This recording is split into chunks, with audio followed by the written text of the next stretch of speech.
পতিত ফ্যাসিবাদ তার অধঃপতনের পরেও সে তার যে পাচার করা টাকার যে জোর, যে ক্ষমতা, সেই ক্ষমতার বলে তিনি যেমন হুমকি দিচ্ছেন তেমনি নানাবিধ কাজ করে বেড়াচ্ছেন। বন্ধুরা, সুতরাং সেই শেখ হাসিনা এই যে ৬০ লক্ষ বিএনপির নেতাকর্মীর নামে যে মামলাটি দিয়েছেন, সে মামলাটি দেওয়ারই তো কথা। কারণ তার লোককে বেসিক ব্যাংক দিতে হবে, তার লোককে সোনালী ব্যাংক দিতে হবে, তার লোককে অগ্রণী ব্যাংক দিতে হবে, তার লোককে ফার্মার্স ব্যাংক দিতে হবে। এই ব্যাংকগুলোর মধ্যে টাকা লুটে নেবে, এর জন্য মিছিল হতে পারে, প্রতিবাদ হতে পারে, এই জন্য নানা ধরনের কর্মসূচি হতে পারে। অতএব নানা কায়দায়, যদি গুম করে হচ্ছে না, অদৃশ্য করে হচ্ছে না, বিচার বহির্ভূত হত্যা করেও হচ্ছে না, অতএব কমপক্ষে মামলা দিয়ে মানসিকভাবে দুর্বল করে আমি আমার ফ্যাসিবাদের লেলিহান অগ্নিশিখা আমি জ্বালিয়ে রাখবো, সেখানে কেউ যেন কিছু বলতে না পারে, কিছু সাহস করতে না পারে, তার জন্যই ৬০ লক্ষ নেতাকর্মীর নামে এই মামলা দেওয়া হচ্ছে। এটা জুলুমের এক ভয়ঙ্কর বহিঃপ্রকাশ ঘটিয়েছে। Manifestation of torture by the fascist, এটি একটি ভয়ঙ্কর দৃষ্টান্ত। এই আমার এখন কথা হচ্ছে, শেখ হাসিনা ৫ তারিখে পতন হতে চলে গেছে। এখন মোটামুটি ভাবে ৮ মাস হয়ে যাচ্ছে অন্তর্বর্তীকালীন সরকারের রাজত্ব চলছে। যে সরকারের আমরা চাই সমালোচনা করি, আবার সমর্থনও করছি, যে সরকারের অধীনে সবকিছু ঠিকঠাক চলবে। একটা যে অবাধ এবং সুষ্ঠু নির্বাচন শেখ হাসিনা আত্মসাৎ করে এটা অদৃশ্য করে দেওয়ার চেষ্টা করেছেন, সেটিকে পুরোপুরি প্রবর্তন করবেন ডক্টর ইউনূস সাহেব। এটাই জনগণের প্রত্যাশা, এটাই জনগণ কাম্য করে। সেই জন্যই হচ্ছে আমাদের কথা বলা।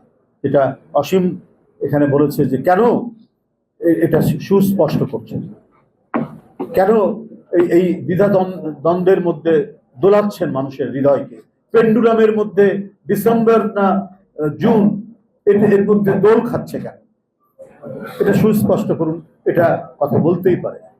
আর আমরা যেটা বলতে চাই, ৬০ লক্ষ মামলা, আমি জানি না যে আমাদের মামলা প্রত্যাহার হয়েছে। প্রায় উকিল খবর দেয় কালকে কিন্তু আসবেন, আজকে একটা মামলা উঠতে পারে। কেন আজকে আমাদেরকে দিনের পর দিন, মাসের পর মাস কোর্টের বারান্দায় আমাদেরকে লেফট রাইট করতে হয়েছে, আমাদেরকে কুইক মার্চ করে করে হাঁটাহাঁটি করতে হচ্ছে, নির্মম ভাবে আমাদেরকে এজলাসের মধ্যে দাঁড় করে রেখেছে। ম্যাজিস্ট্রেট, যে আমার ছোট ভাইয়ের চাইতে ছোট ভাই, তার কি নির্মম নিষ্ঠুরতা! সে আমাদেরকে, যদি আমরা বেঞ্চে বসি, সে ধমক দিয়ে বলতো যে কাঠগোড়ায় বসা। আমরা কেউ মার্ডার করে, আমরা কেউ কোনো ধরনের সামাজিক অপরাধ করে আদালতের কাঠগোড়ায় দাঁড়ায়নি। ব্রিটিশ আমলেও দেখেছি রাজনীতিবিদদেরকে একটা সম্মান দেখাতে, সেই সম্মানটুকু শেখ হাসিনার আদালতের বিচারকরা সেটা করেনি। আমাদের জোর করে, জবরদস্তি করে, পুলিশকে দিয়ে আমাদেরকে কাঠগোড়ানোর মতো দাঁড় করিয়ে যত ধরনের অপমান, যত ধরনের লাঞ্ছনা গঞ্জনা করার দরকার সেটা করেছে। শুধুমাত্র তার লুটপাট, তার অনৈতিকতা এবং দেশের গণতন্ত্রকে গ্রাস করে নিয়ে আজীবন মহারানী হয়ে থাকার তার যে আকাঙ্ক্ষা, সে আকাঙ্ক্ষা বাস্তবায়ন করার জন্য এই আদালতকে দিয়ে কাজ করেছে শেখ হাসিনা। তাহলে আজ ৮ মাস হলো নেই, এই মামলাগুলো কেন প্রত্যাহার হয়? অনেকেই বলতে পারেন প্রধান উপদেষ্টা, আমরা শুনেছি তার মামলা সব প্রত্যাহার হয়ে গেছে। উনিও শেখ হাসিনার ঈর্ষা, বিদ্বেষ এবং আক্রোশের শিকার। আমরা নিজেরা যেমন আন্দোলন সংগ্রামে থেকেছি, আমরা কথা বলেছি, আমরা নিপীড়ন নির্যাতন সহ্য করেছি। আজকের যিনি প্রধান উপদেষ্টা, তার উপরেও হচ্ছে, ২-১ উপদেষ্টার উপরেও নিপীড়ন নির্যাতন। কিন্তু কথা হলো যে তাদের যদি প্রত্যাহার হয়ে যায়, তাহলে এই লক্ষ লক্ষ মানুষ, একটা বিরল, মাহাদি আমিন ঠিকই বলেছে যে পৃথিবীর অনেক দেশ আছে, ডেনমার্ক, তার লোক সংখ্যা মাত্র 5 মিলিয়ন, মাত্র 50 লাখ, আর আমাদের নেতাকর্মীর নামে মামলা 60 লাখ।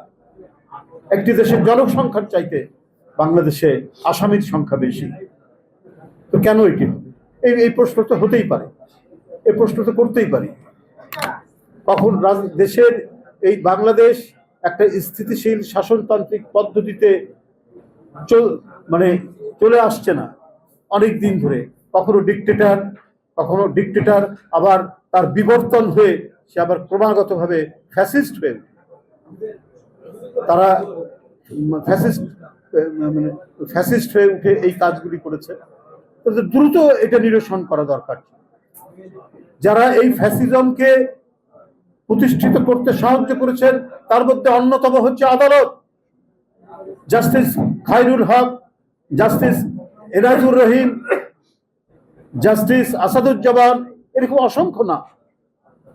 এরা সবচেয়ে নির্দোষ যে নারী, জনগণের পক্ষে সংগ্রাম করেছেন নিরবচ্ছিন্নভাবে, শত নিপীড়ন নির্যাতন ভোগ করে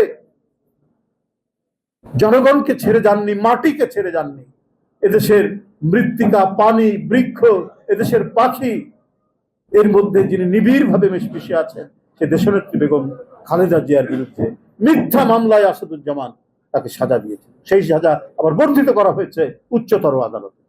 প্রকাশ্য যাদের বিরুদ্ধে বিভিন্ন হত্যাকাণ্ড, টাকা পাচার এবং নানাবিধ অবৈধ কর্মকাণ্ডের অভিযোগ রয়েছে, মানে ফ্যাসিবাদী দুঃশাসনের মোটা দড়ির মধ্যে গোটা জাতির কণ্ঠকে আটকে রাখার পরও যতটুকু খবর প্রকাশ পেত, তাতেও দেখা গেছে যে তার ব্যবসায়ীরা, চট্টগ্রামের ব্যবসায়ী এস আলম থেকে শুরু করে সালমান এফ রহমান থেকে শুরু করে যারা শেখ হাসিনার ঘনিষ্ঠ, তাদের টাকা পাচারের কাহিনী, সিন্দাবাদের গল্পকে হার বানিয়ে নতুন রূপকথার গল্প বাংলাদেশের মানুষ শুনেছে, যেটা রূপকথার মতো গল্প হলেও এটি বাস্তব এবং এটি অত্যন্ত সত্য ঘটনা ছিল। এদের বিত্ত বিলাস সারা পৃথিবীতে ছড়িয়েছিল।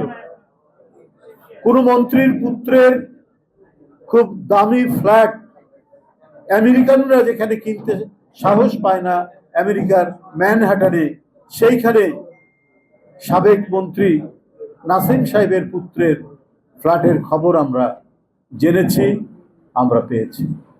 আওয়ামী লীগের একজন এমপি এবং মন্ত্রী তার 250 মিলিয়ন পাউন্ডের কয়েকটি বাড়ি লন্ডন, ইংল্যান্ডের বিভিন্ন জায়গায় ছড়িয়ে পড়েছে, যেটা আন্তর্জাতিক গণমাধ্যমে থেকে আমরা পেয়েছি। এটা অত্যন্ত সত্য ঘটনা, এটা আমরা বানিয়ে বলছি, ডকুমেন্ট সহ এসছে। সামান্য একটি ঘটনার কথা বললাম। যিনি ইংল্যান্ডে রাজনীতি করেন, শেখ পরিবারের, তিনিও শেখ হাসিনা এবং শেখ পরিবারের যে চেতনা, দেশের মানুষের কথা বলে দেশের মানুষের পকেট কেটে বাইরে পাচার করা, সেখান থেকে তিনিও মুক্ত নন। টিউলিপ সিদ্দিকী, তিনি ইংল্যান্ডের এমপি।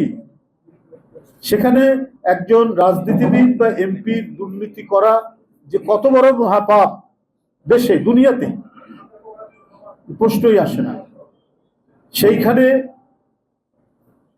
তার ফ্ল্যাট একজন ব্যবসায়ী ঘনিষ্ঠ শেখ হাসিনার, সে গিয়ে দিয়ে এসছে, এবং নিজে যে ফ্ল্যাটটি থাকতেন সেটি তার বোনের, সেখানে তিনি উঠেছিলেন, তার ফ্ল্যাটটিও রয়েছে।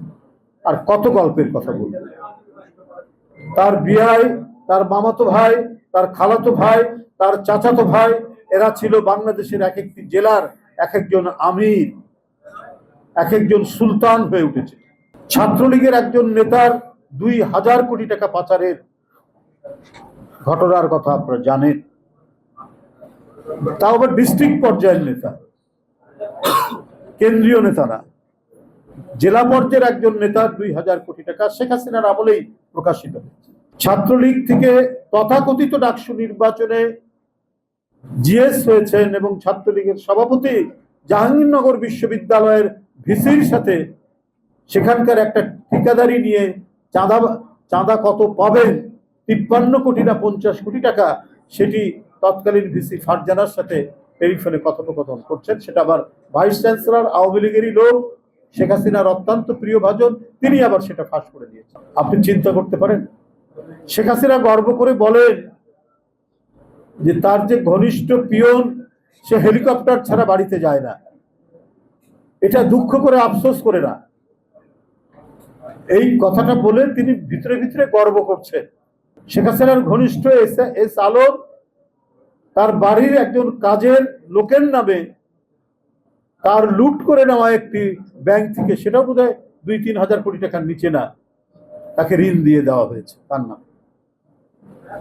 শেখ হাসিনা দেশটাকে কি করেছিলেন? দেশটাকে করেছিলেন লুট করার, একেবারে ঝেঁটিয়ে জনগণের টাকা নিজের কাছে পুঞ্জীভূত করে রাখার তিনি কাজ করে গেছেন। টাকা অধিকাংশই পাচার হয়েছে, কিছু টাকা হয়তো এখনো রয়ে গেছে ঘাপটি মেরে। এটা এখন নানাভাবেই তারা খরচ করার চেষ্টা করছেন এবং সেটা দিয়ে নানা ধরনের নাশকতা আমরা বিভিন্ন জায়গায় আমরা দেখছি। আমি কয়েকদিন আগেই বলেছি যে পহেলা বৈশাখে আনন্দ শোভাযাত্রা করতে গিয়ে যে প্রতীকগুলো ব্যবহার করা হয়েছিল আন্দোলনের, সেই প্রতীক করার কারণে এবং ফ্যাসিবাদের প্রতীকৃতির কারণে মানবেন্দ্র ঘোষ একজন নাম করা ভাস্কর্য এবং মেধাবী একজন শিল্পী, তার বাড়ি, গ্রামের বাড়ি আগুনে ভস্মীভূত করে দেওয়া। ফ্যাসিবাদের বিচারক, তাদেরও বিচার হতে হবে। আমরা নুরেমবার্গ ট্রায়ালে দেখেছি হিটলারের যারা আদালতের যারা বিচারক ছিলেন, যারা কোনো ধরনের যুক্তির কথা না শুনে হিটলারের কথায় লক্ষ লক্ষ কয়েদিকে পুড়িয়ে মারার যারা সিদ্ধান্ত দিয়েছেন, বিচার করেছেন, তাদের বিচার হয়নি। তাদের যদি বিচার হতে পারে তাহলে আজকে কেন হবে না? শেখ হাসিনার আমলে যারা ফ্যাসিবাদকে প্রলম্বিত করেছেন তাদের কেন বিচার হবে? তাদের বিচার নিশ্চিত করতে হবে। তাদের বিচার নিশ্চিত করতে হলে ভবিষ্যতে কেউ কোনো আদালতকে দিয়ে তার অশুভ ইচ্ছা এবং অগণতান্ত্রিক নিপীড়ন, নির্যাতন মানুষের উপর চালানোর সাহস পাবে না। এটাই হওয়া উচিত। আজকে আমি শুধু একটি কথাই বলবো, অন্তর্বর্তীকালীন সরকার দেশ চালাচ্ছেন, এখানে ছাত্র জনতার আন্দোলনের সফলতায় পতন ঘটেছে শেখ হাসিনা, কিন্তু তাদের আমলের যে সমস্ত ভাইরাস, এই ভাইরাস যেন সরকারকে আক্রান্ত করতে না পারে সেটাও তো দেখতে হবে, সেটাও আপনার জানা। আমি জানি যে অধিকাংশ উপদেষ্টা যারা, তাদের দুর্নীতির সাথে কোনো সম্পর্ক নেই, কিন্তু কিছু কিছু দুর্নীতির কথা তো উঠছে এবং সেই দুর্নীতিগুলো ভয়াবহ।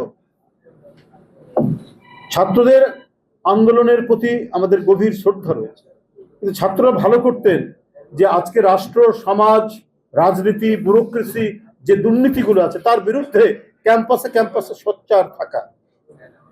কারণ অনেক অনাচার ঘটে গেছে এই রাষ্ট্রের মধ্যে, সেটাকে ঠিক করার জন্য তাদের কণ্ঠের শক্তিটাকে আরো তীব্র করা দরকার।